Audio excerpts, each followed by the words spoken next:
இங்கிலாந்து நாடாளுமன்றம். நமது இந்திய நாடாளுமன்றம் 75 ஆண்டுகளாக இயங்கி வருகிறது. ஆனால் இந்த நாடாளுமன்றம் 450 ஆண்டுகளாக இயங்கி வருகிறது. 450 ஆண்டுகளாக தேர்தலும் நடக்கிறது.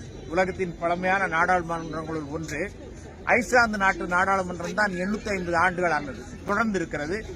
இந்த நாடாளுமன்றத்திற்கு மொத்தம் 650 இடங்கள் House of Commons, House of Lords என இருக்கிறது. அதுதான் நமது இந்தியாவில் லோக்சபா, ராஜ்யசபா, மக்களவை, மாநிலங்களவை எனக்கு இருக்கின்றது.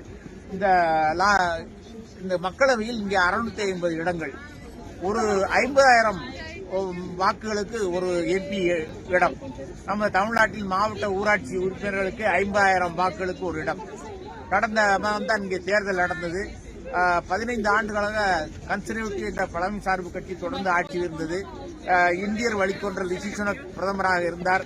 இப்பொழுது அந்த கட்சியை தோற்று இப்பொழுது லேபர் கட்சி, தொழிலாளர் கட்சி மீண்டும் 15 ஆண்டுகளுக்கு பிறகு 412 இடங்களை கைப்பற்றி ஆட்சியை பிடித்திருக்கின்றது. ஒரு பெரிய ஆட்சி மாற்றம் நிகழ்ந்திருக்கின்றது. உலகத்தின் மிகச்சிறந்த நமக்கு இந்தியாவை இந்த நாடாளுமன்றம் தான் ஆட்சி செய்து வந்தது. இந்திய நாடாளுமன்றத்துக்கான சட்டங்களை இங்குதான் இயற்றினார்கள்.